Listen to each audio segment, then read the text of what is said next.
All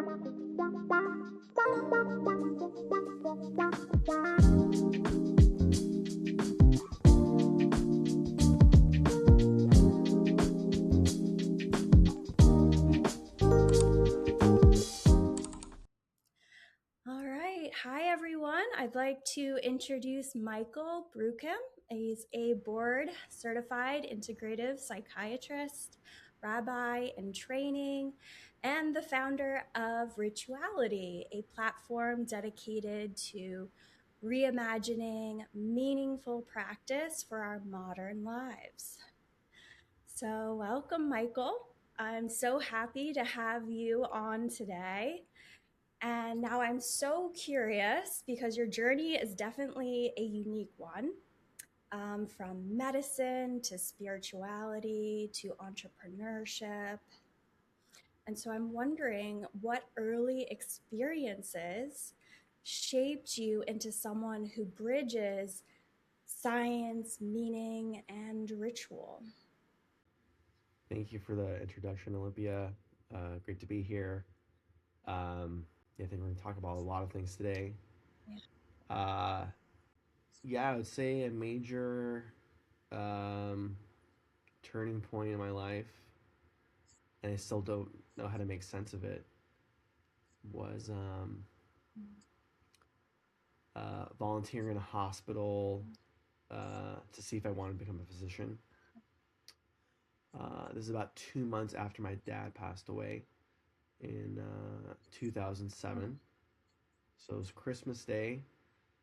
I was just going into different patients' rooms, just seeing, how they're doing, make sure everything's okay. And I go into this one room, and there was a patient who, this is on the telemetry floor. Mm-hmm. This is a floor where people's heart is being monitored after a heart attack. So I go into the room and I see he isn't hooked up at all. And I ask him, "Oh, okay, you looked really healthy as well." He said he was 80 something years old, but he looked like he was like 60. Mm-hmm. And I asked him, "Yeah, like what brought you here at the hospital?" And he's like, "I don't know." Yeah, okay. And he was sharing his life story with me. He had no friends or family at that point. Everyone had passed away, and he was a former veteran in the army, and he was telling me that people were calling into his room throughout the day. And when you would pick up the phone, people were laughing on the other line. When I was with him, he got 2 phone calls, and I picked up the phone call both times, and it was like dead silence on the other line. It was the end of the night. I had another shift the next morning, and I visited him again, and I had another shift and was talking to him. And first thing he tells me the next morning was that my dad came to him while he was getting X-rays. And my dad told him to tell me that I need to obtain, quote unquote, the knowledge. That's it. Okay. And I asked that patient, like, what does that mean? He's like, I don't know. If you're not going to receive this message now, it's going to come in other forms in the future. And there's going to be a lot of obstacles along the way. So, again, I still don't know if that patient was playing with me, you know, still don't know what was the truth. But during those 2 days, a nurse never came in the room one time. I still had he was never hooked up. He was the only patient on the whole floor who wasn't hooked up, and a nurse never came in the room. And it was just a very mystical experience. I don't know how to make sense of it, but it was 2 weeks later. I went into a research professor's office to like do acupuncture research, and he told me I have a different research project for you, where he was studying healers from thousands of miles away, healing cells in a petri dish before and after gamma radiation, and that introduced me to the field of energy medicine and a bunch of other forms of integrative treatments, and yeah, it really changed my life. Like just that period of time, my perception of the universe changed, and I got introduced into energy medicine and other paranormal Wow. experiences as well. Wow. Okay. So that was a defining moment where you personally and professionally wanted to pursue spirituality and see how that could connect to mental health care. Yeah. Yeah. Well, at that point, I was still exploring if I wanted to go into medical school. Okay. I would say that period of time did confirm I want to go to medical school. Uh-huh. It also confirmed that I want to explore holistic medicine. Mm-hmm. It did get me more interested in spirituality Okay. as well. Mm-hmm. And I decided to become a psychiatrist during my rotations during third year med school. Mm-hmm. It was on my psych rotation after 2 days that Mm-hmm. I fell in love with psychiatry and Mm-hmm. And you chose to stuff like do the that. integrative psychiatry versus the traditional psychiatry. Mm-hmm. Yeah, I always knew I wanted to.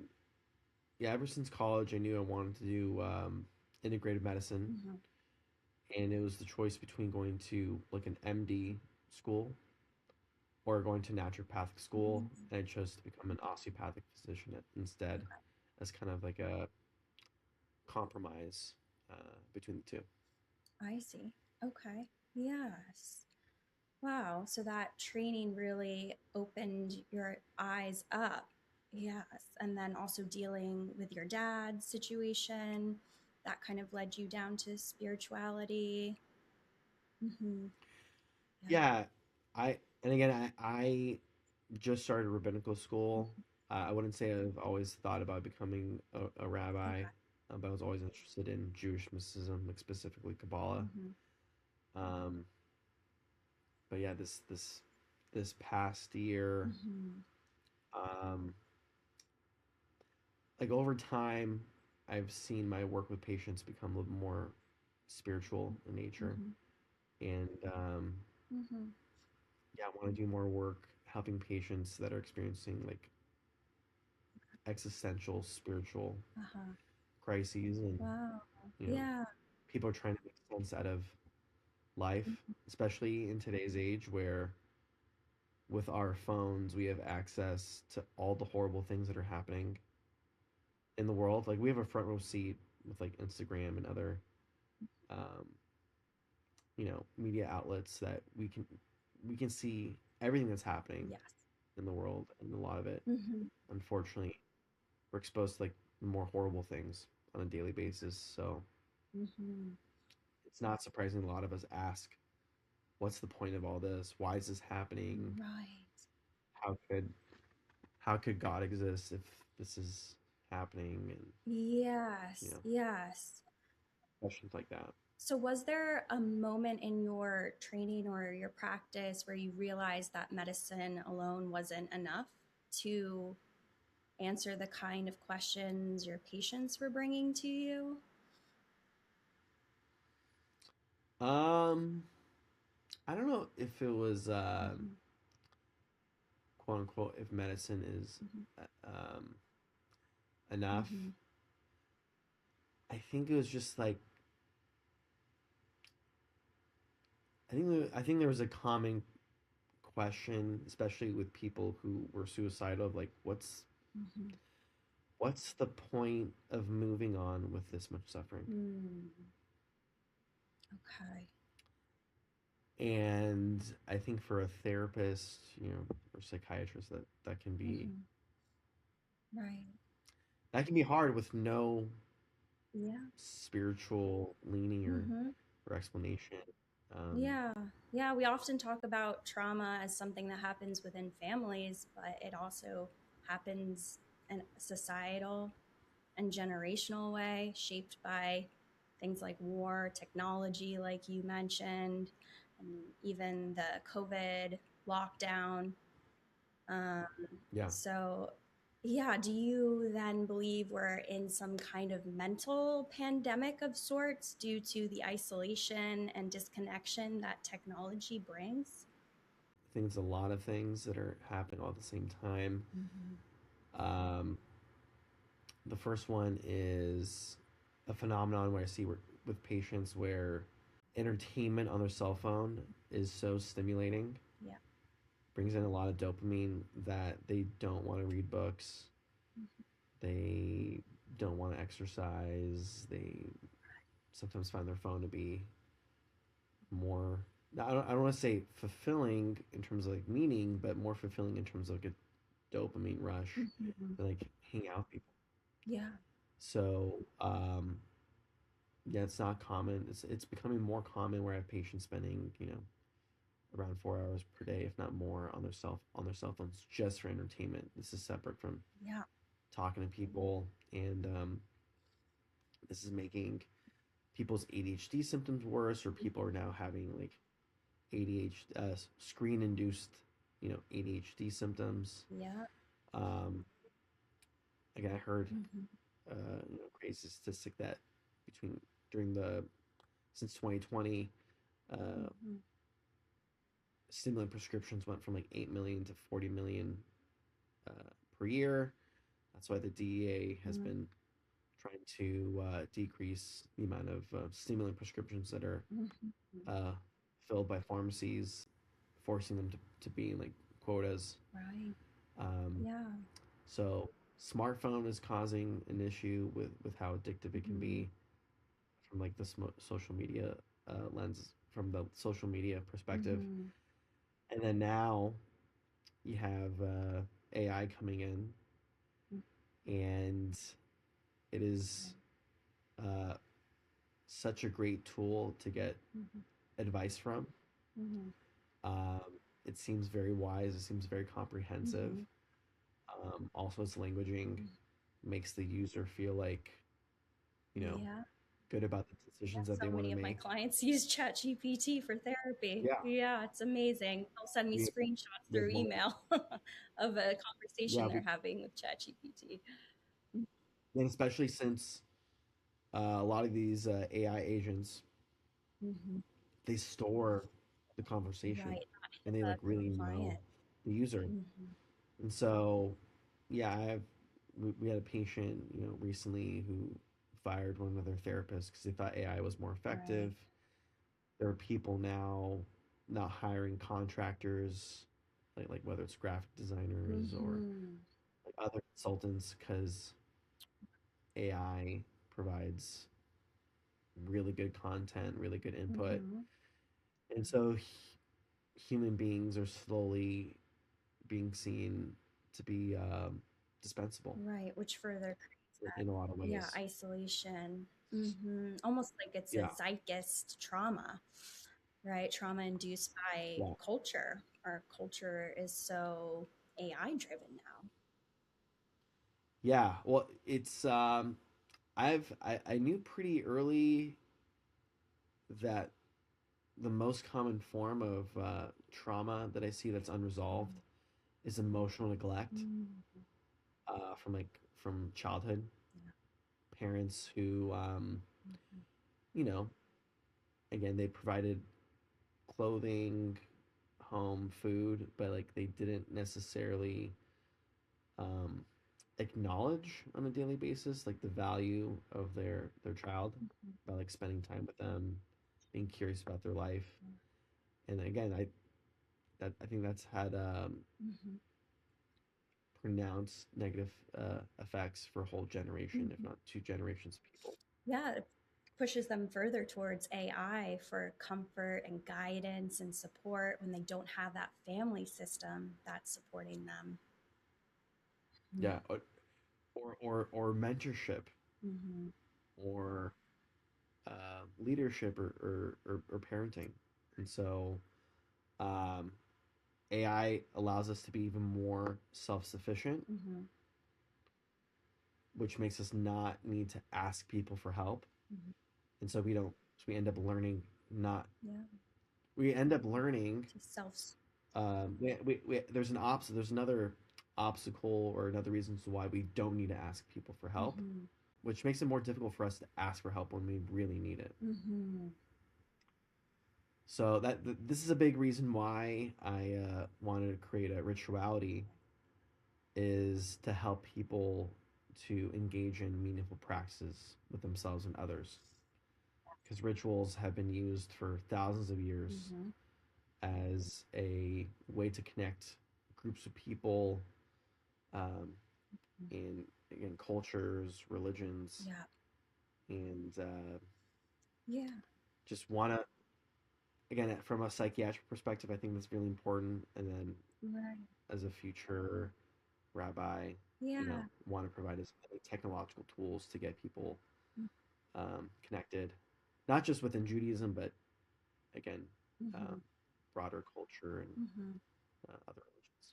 Yeah. In my own psychotherapy work and my Aligned Love coaching program, I often notice that somatic exercises and even just the regular day health routines, those grounding practices like the butterfly hug, safe havening, EFT, that breath work, or just intentional daily rhythms, they start to function almost like rituals, where there's that constant repetition and they regulate the nervous system. They create that sense of safety in your body and they retrain the nervous system. And I know that rituals are often associated with religion, but psychologically, it does seem to serve these deeper regulatory and integrative functions. Um, so, do you personally engage in prayer or ritual? And yeah, how do you understand these healing effects from a psychological standpoint, not just a spiritual one? Yeah, I think rituals have become secularized Mm-hmm. over time.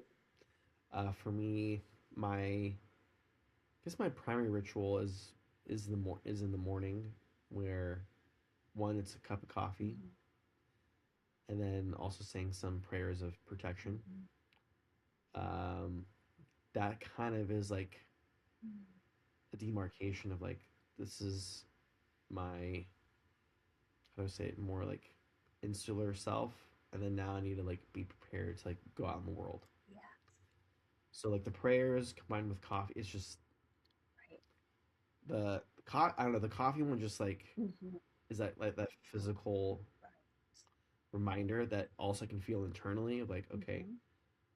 you need to be not different in terms of like my personality, but like I needed to be ready to like be present with the rest of the world. Um, Yes. and again, more present with myself. Mm-hmm. Yes, those intentional daily patterns that we have, particularly in the morning, help ground us for sure. So we're ready for the day to be present. Mm-hmm. Yeah, and yeah, it's just, people sometimes drink tea, but for me, like, coffee. It's the Mm-hmm. taste, the smell that just Yeah, it helps. brings a sense of like presence Yes, comfort. in It's the very moment. self-soothing.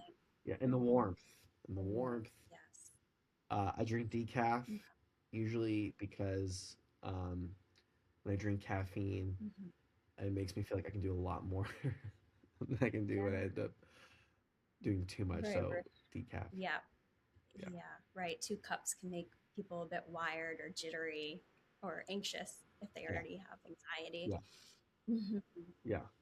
Now again, other people's ritual in the morning can include um, walking on the street in the sunshine. Yes. It could be a meditation. Mm-hmm. Um, in Judaism, we wrap to fill in. Um, Right. but again, the point is Mm-hmm. getting people to engage in a meaningful practice, Mm-hmm. to get in their body and out of their head. So a lot of people are in their heads. Mm-hmm. That's like Right. I would say that's another reason why we have a mental health crisis, is because Mm-hmm. um, Right. we Especially with social.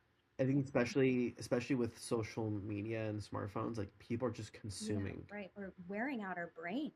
passive. Mm-hmm. Yeah. So we have a more passive existence, Mm-hmm.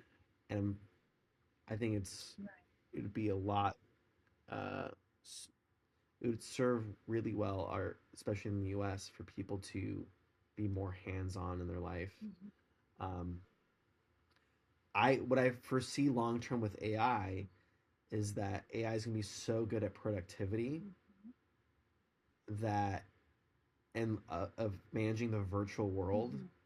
that humans are going to be forced back into like being more connected with the land and now having more time to actually engage Oh, others in person. And totally. what's already happening is that a lot of my feeds on Instagram, they're almost a lot of it's AI content, Oh, maybe like 25% or yeah. more. That people are now, if you look at the comments, they're saying, "Oh, this is Right. AI. This is AI. This is not Yeah. real." The AI And avatar. so I think people are gonna find in-person experiences to be more novel, and they know it's real, versus what they see on their phones. Right.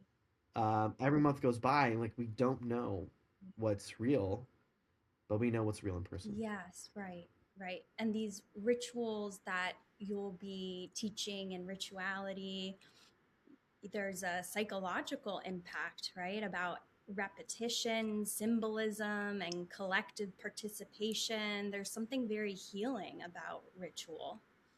Yeah, especially for the those who have been neglected, like you said, they if you're often emotionally neglected or sometimes physically by your parents, you don't have a routine, you don't have those rituals that create that safe container for you to rely on. Especially children, they like structure and having a Yeah. routine. Also, lack of identity Mm-hmm. as well. Yeah. Um, I think Mm-hmm. people are starving for some type of like culture that they can attach to. Mm-hmm. Um, and I think Yeah. with this past generation or the generation before, I think materialism has become more of a culture. Mm-hmm. Um, Yeah. especially when you're like watching TV or like getting messages of like, oh, this is valuable, that's valuable. Social media will start saying like Mm-hmm. certain things are more Even valuable. So scrolling is a routine. Yeah. yeah, so I think that's another reason why I felt motivated to create ritualities to help preserve uh, people's culture, whether you're from China, Japan, France, Mm-hmm. um, you know, uh, you can say quote unquote Anglo-Saxon, um, Mm-hmm. but yeah, I just want to preserve culture as much as possible as Mm-hmm. people become kind of consumed, um, if not through an addiction to their phones. Yes. Yes. Right. And do you kind of experience clients coming to you letting you know kind of what medication they want to do because of AI instructions they've received? Um, Yeah. As as a psychotherapist, I have clients now coming. Oh, ChatGPT says I need to work on X, Y, and Z. This is what we need to do, and we need to use these modalities. So yeah, I'm wondering if they're kind of similar with you. I I actually really enjoy Mm-hmm. working as a psychiatrist in this era because Uh-huh. I learn a lot from my patients. Uh-huh. A lot of my patients, they do a lot of their own research, and I know a lot of doctors complain about, yeah, my patient came in and like they're telling me what they want. Like they're educate like a lot of, I mean, there are times where like my patients are educating me about like new treatments that like I Uh-huh. never Yeah. really heard about before. Mm-hmm. But they come in pretty much knowing what they would like to do. Mm-hmm. And I think I'm kind of, um, as a physician, you're always supposed to like continuously do more research and like keep up to date with like the newest Mm-hmm. treatments. As a doctor, I think it's hard to keep up with everything because medical knowledge is expanding. Mm-hmm. They say at an exponential rate. Right. So I've a lot of my knowledge base has been grown Mm-hmm. by my patients with the questions that they ask about Yeah. these new modalities. Also, I'm kind of Mm-hmm. frequently forced to look for new treatments because a lot of my patients have tried everything. Ah. They've tried all types of psychiatric medications. Mm-hmm. They've also tried a lot of different types of supplements. They've tried, transmagnetic stimulation. They've tried Right. stellate ganglion blocks. Um, Right. The gene cycle they've test. tried psychedelic. This is Oh, psychotherapy, and so it's like, okay, what do you do at that point? And I think that's another reason why I've gone to yeah. gone to spirituality Right. because it's come down to meaning making. Mm-hmm. Um, of like, Right. I've tried all these treatments. What does this mean? Does this mean my brain is not working? Does it Yeah. mean that I'm cursed by the universe? Does it mean that, you know what, I should just end my life? Like, Right. so I I'm I need, as a psychiatrist, and I do therapy with patients as well. Mm-hmm. I'm kind of forced to find whatever treatment is available to Mm-hmm. get someone to have hope for wanting to continue to live, Yeah. while making sure it's like somewhat evidence based and I'm not Mm-hmm. causing any harm and Yeah. uh, Yeah, I like how can you've be very challenging. created that next step for those patients who have kind of experimented with it all. They've done numerous medication treatments with anti-anxiety meds plus ADHD meds to deal with their trauma, and that didn't work enough. And then they try ketamine as a last resort a lot of the time, and then it helps a little bit but not enough. And so it seems as though rituality would be the next step for those who have tried it all. Well, it's related to rituality. It's about finding meaning and Mm-hmm. purpose and connection. Mm-hmm. I think COVID really, what was really challenging about COVID is that human beings were kind of seen as a threat Mm-hmm. to each other. Yeah. And so with the lockdowns and with isolation, Mm-hmm. people didn't get to have that community support that they typically get to have during a disaster. Mm-hmm. Um, like during 9/11, people were able to come together after like this like horrific terrorist attack, and mental health rates actually like got better because people were um, trying to be more communal Mm-hmm. in the U.S. Um, so with patients, I often try to provide resources where like they can meet other people. I think I sometimes connect people with like meetup.com. I'll tell people go on Bumble for like their BFF feature where they can find new Mm-hmm. friends. So often I have to provide resources to get people to connect with others. Um, Men's groups, women's groups, Mm-hmm. group therapy.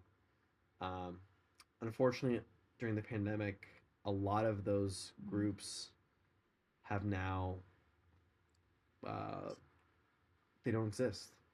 Um, I know in LA, a lot of recovery groups Mm-hmm. kind of went out of business, or Right. people, there were offerings of like virtual groups, but Mm-hmm. a lot of people got like virtual fatigue during that time. So Mm-hmm. unfortunately, lost, especially in LA, we've lost a lot of the in-person group mental health sources of support. Mm-hmm. So Yeah. So I'm important to have that community to help one heal. yeah. So I think that's been probably one of the main reasons why my patients who have tried everything, they haven't gotten better, is because they don't have anyone to really uh, rely rely on, depend on, or connect with. Yes. They feel very lonely. Mm. So when you have someone that feels lonely and then they don't enjoy the work that they do, or they don't have any work at all, Right.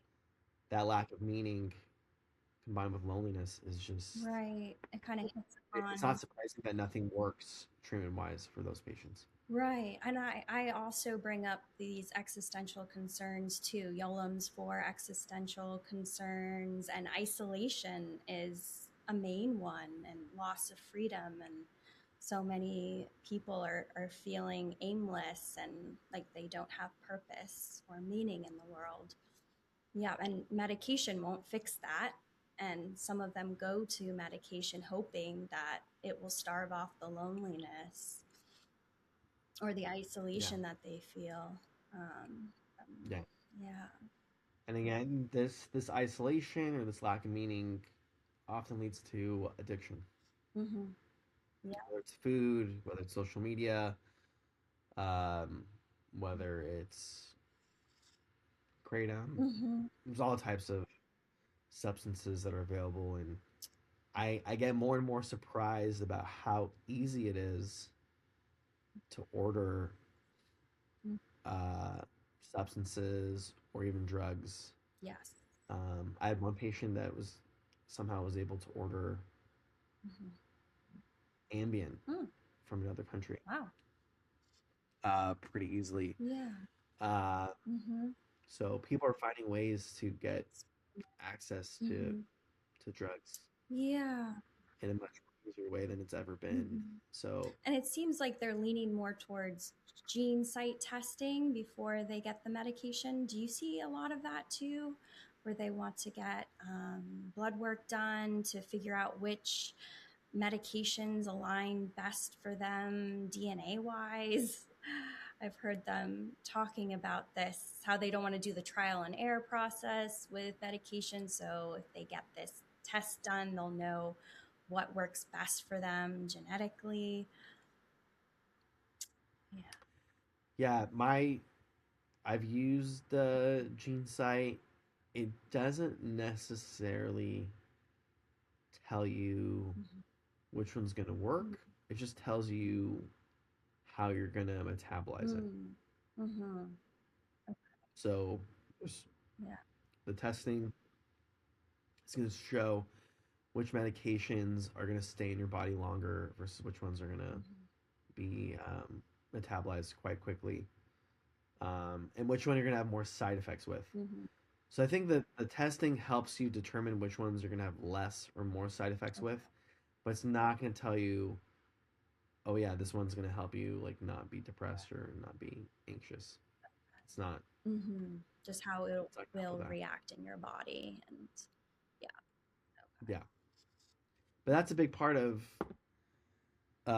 psychiatry is having patients choose medications based on the side effect Okay. profile, Mm-hmm. Yep. because there's so many side Yep. effects that yeah, a lot of patients decide on which medication they want to use to avoid certain side effects, like weight gain. Some patients don't want to experience that, so they choose the medications that are less likely to cause that. Some people don't want to experience sexual side effects, Mm-hmm. so they choose the ones that don't. Um, or medications that cause fatigue. Again, that's why I I more and more have been trying to avoid prescribing psychiatric medications because I just have seen Yeah. Side effects. too many side effects with so many of them, Mm-hmm. and also the dependence, the issue of dependence when you take it long term. So, Right. And the withdrawal uh, effects afterwards when they get off of it years later. yeah, Mm-hmm. yeah, Yeah.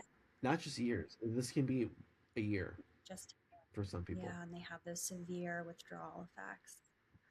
Yeah. Yeah, Yeah. I often find myself sitting with clients and weighing the pros and cons of antidepressants or, ketamine. And it's a hard decision at the end. And a lot of them are fearful of the side effects. Yeah. yeah. and again, patients, again, in some ways, has made my job easier when patients know Mm-hmm. all the side effects already from a lot of the medications they bring up. Mm-hmm. So the more well-informed patient, I think, has its positives. The negatives that I've seen is one when patients just make a decision Mm-hmm. by themselves and they don't. There's actual like some very important knowledge that they have not been exposed to, and they can actually harm themselves. But also, often I see health anxiety Mm-hmm. be a major issue with patients where like they're doing a lot of research because there's a lot of Mm-hmm. medical knowledge that's out there. And again, I know there's a lot of patients that are having like reels, Mm-hmm. right? The algorithm realizes like, oh, this person enjoys health content, and they start flooding patients with like, oh, do you have the right diagnosis? Or there's a bunch of diagnoses that you actually have. Or you know what, your father is a narcissist. Your Right, right. mother is borderline, Yeah. and or you know what? Oh yeah, I am uh, autistic, or I I have ADHD, Right. Yeah. and so so now I have patients coming in, and they're obsessed Mm-hmm. or Yeah. fixated on all these diagnoses they have, and I have to like Yeah. navigate or undo this wiring of diagnoses that they've developed from watching hours and hours of social media content. So it feels like every year, every couple of months, there's like a new psychological Right. phenomenon or a new physical phenomenon that is related to psychology Mm-hmm. that I have to address, which makes psychiatry Mm-hmm. um, not boring. So I want to be super clear. I'm not going to rabbinical school or launching this app Uh-huh. because I'm bored. It's more so I want to have more tools to serve Mm-hmm. society because the challenges are becoming more complex, and Mm-hmm. the level of pathology, mental health pathology, is just Right.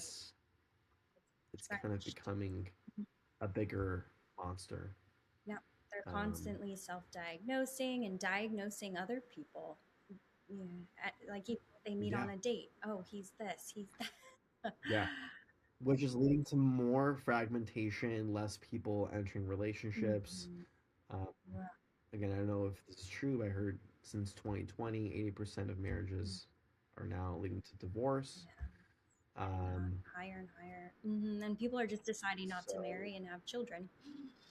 Yeah, that's going yeah, to be more prominent.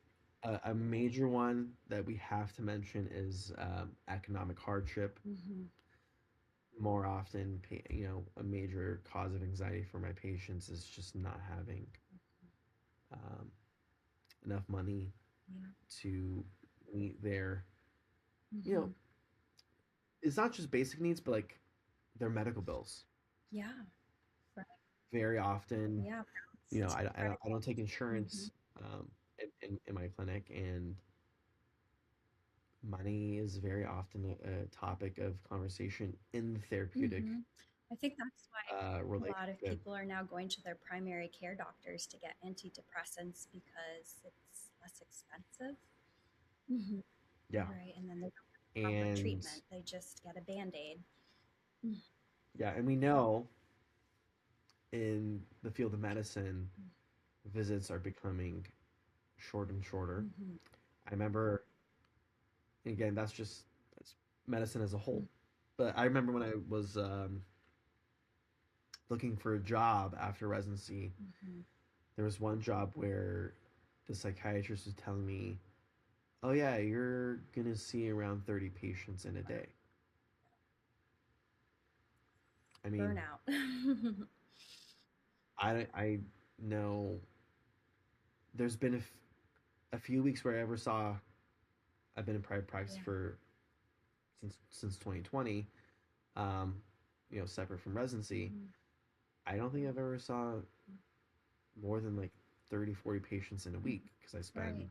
half hour to an hour with patients. So um, knowing that people are spending, even with their primary care doctors, 10 minutes, 15 minutes to not over to not just go over like their mental health issues, but also like other issues. Mm-hmm.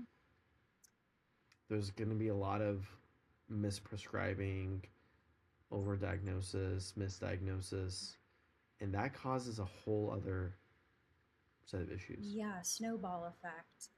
Right. They barely know the patient and they're just going off of a snippet of a conversation that lasted 15 minutes. Right. Yeah. Mm-hmm. Yeah, I have clients that wish that it was an hour long, the meetings with their psychiatrist, but some psychiatrists do combine therapy with the medication management, which they seem to really enjoy. Yeah, Yeah. they feel like they have a personal relationship then with their psychiatrist rather than just being a number. Mm-hmm. Yeah. So, yeah, the most effective psychiatrists are the one that combine both psychotherapy and Mm-hmm. medication management, and they typically um, prescribe less in the end when they can do the dual treatment. Yes, right. They probably do end up prescribing medication less. Yeah. And when do you think it is essential to prescribe medication? And when do you think it's not needed? Yeah. And, sometimes it functions more as a bridge rather than a long term solution. So, Yeah. So obviously, I prescribe based on a patient's set of mm, values. A lot of patients these days, they just don't want to be dependent on something on a daily basis. But I would highly recommend patients to take medications when they feel out of control mm-hmm, with their emotions. So out of control where it affects their ability to work, mm-hmm, get out of bed, eat, um, socialize.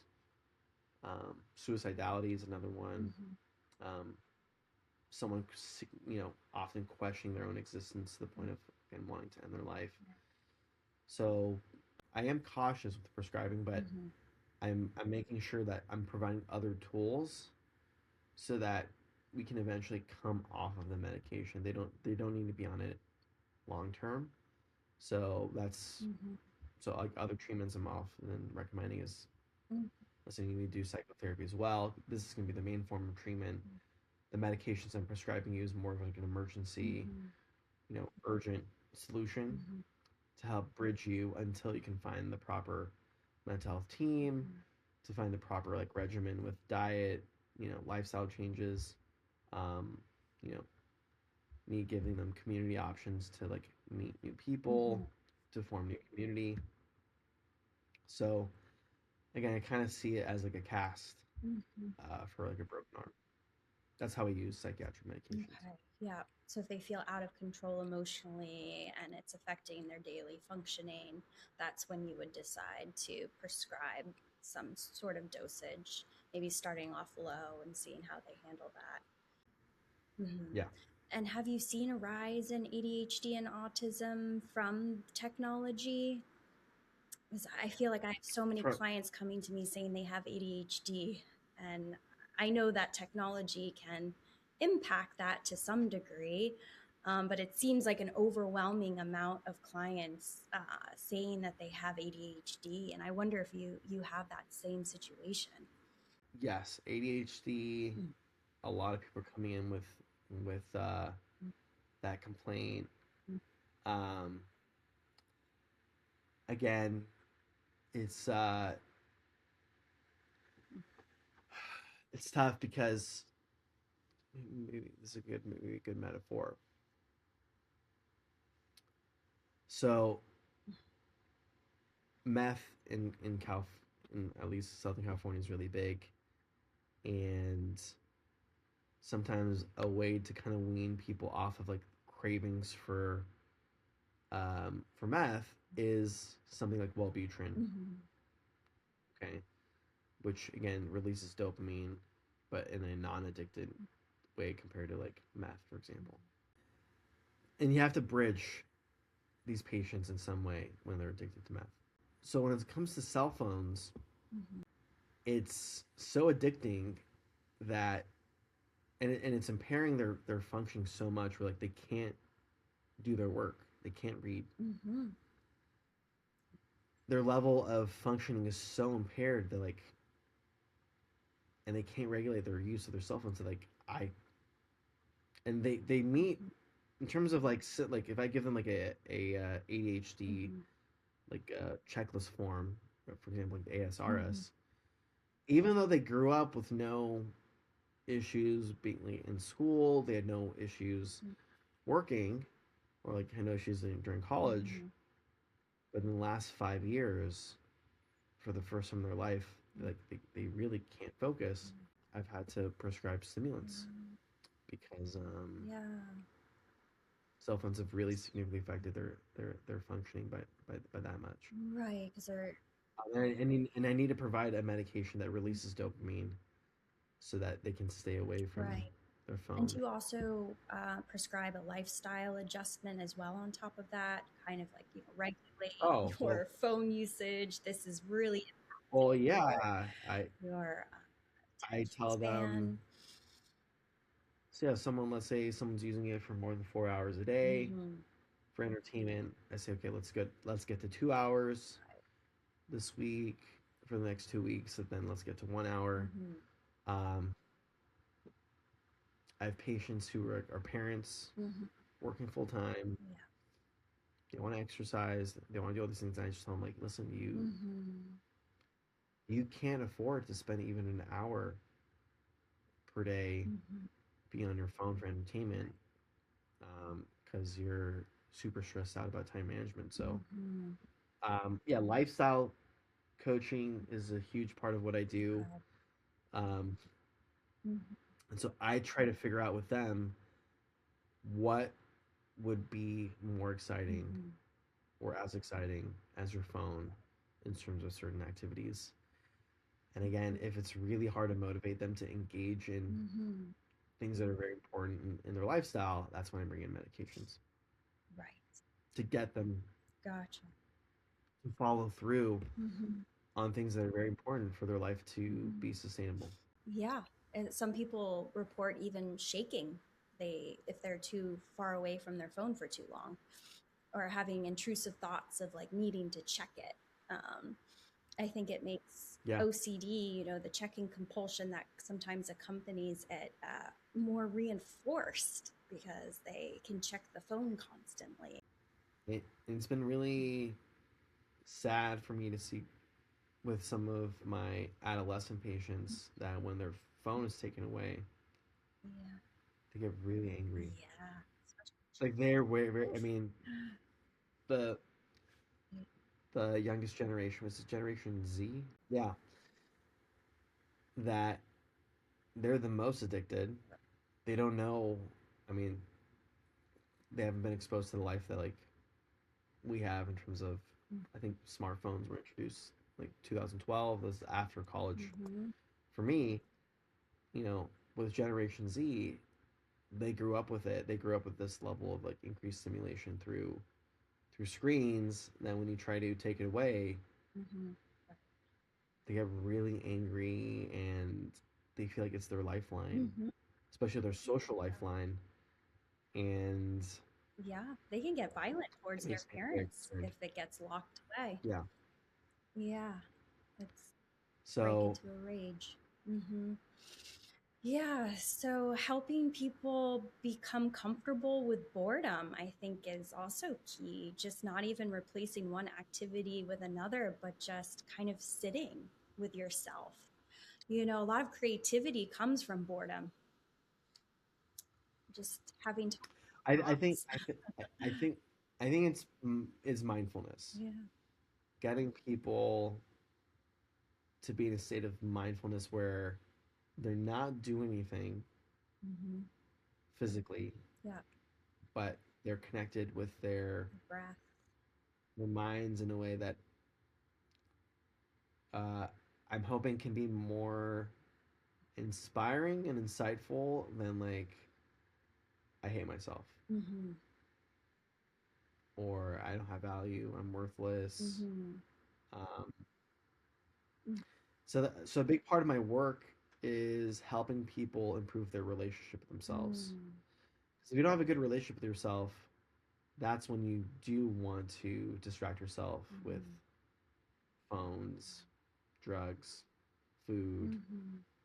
um, and people when you don't really want to be social. Mm-hmm. So a lot of people even use spending time with others as a way to like not be connected themselves. So excessive Right. socialization where Yeah.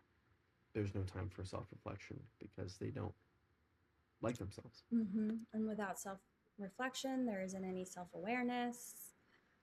Yeah, and that can be a problem for relationships. Mm-hmm. Yeah. So they're constantly looking for distraction. They feel alone and they feel like a prisoner in their own mind. Yeah. So how can they get to Yeah. that point where they're okay just doing mindfulness work, living in their imagination here and there, but it's pleasurable rather than torturous, Yeah. and maybe just, yeah, doing a self-soothing technique like drawing. Mm-hmm. Yeah. Um, Mm-hmm. yeah, I think, but again, if I were to summarize why we have a mental health crisis, Mm-hmm. it's still lack of meaning, lack of um, Mm-hmm. connection as like the top two. Mm-hmm. Yeah. Um, And technology can create more introversion as well in people where they just, yeah, there's maybe less yeah, extroverts now in the world because instead of yeah, the extroversion, it's partly temperamental, based on your inborn nature, but it's also how you've been socialized.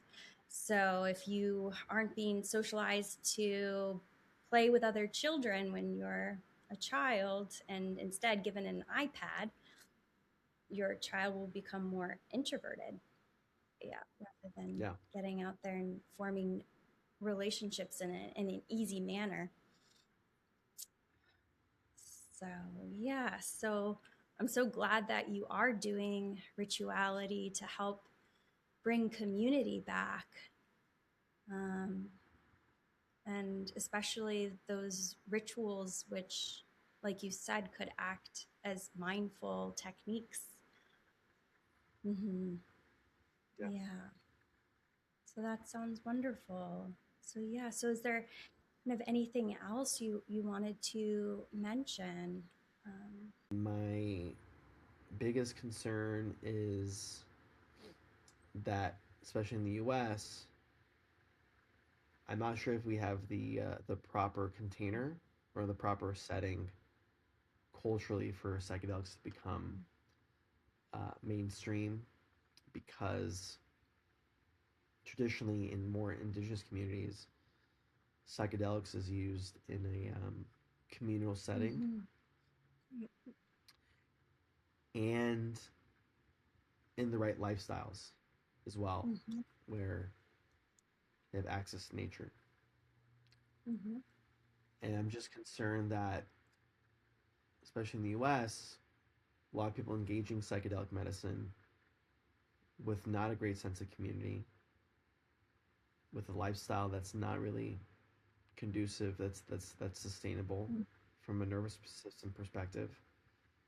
And so, or not actually maximizing the use of psychedelic medicine in that way. So, Mm-hmm. yeah, I think that's why I was Hmm. also Yeah.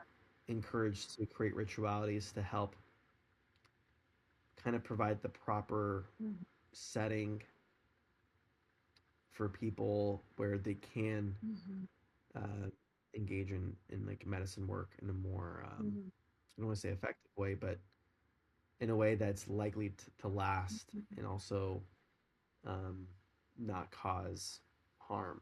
Because I've had a lot of patients who've um, not necessarily from like from like psychedelic assisted um, psychotherapy, but using psychedelics recreationally or even for their own healing, like Yeah. alone, and they've gotten worse.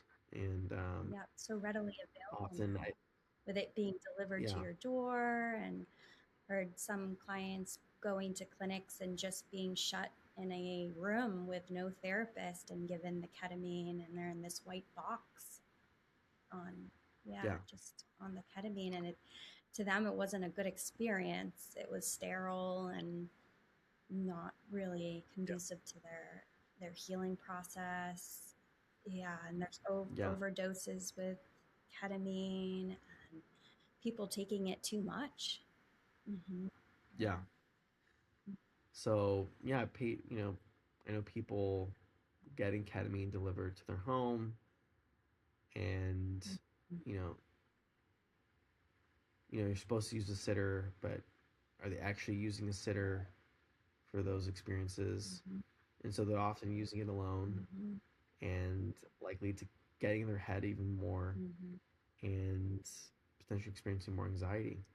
And so, um, again, the main message is really so that we just need we if the psychedelic movement's gonna Mm-hmm. spread effectively in the U.S., it still needs to be in the setting of community. Yes, yes. And I know there's a theory that the ancient Greeks used psychedelics with ritual in combination. Is is that what you guys would be doing in rituality, kind of having the community and the ritual paired with the psychedelic, or would it be completely separate? Well, the platform we're creating is it's a place for users to upload their own uh, instructional videos for doing rituals, coaching for rituals, and offering events. Okay, So it's a combination of like education and a marketplace for rituals. okay. Very cool. Okay. Yeah. Yeah. So again, not all psychedelics are legal Mm-hmm. in the United States, so we would have to filter out um, Mm-hmm.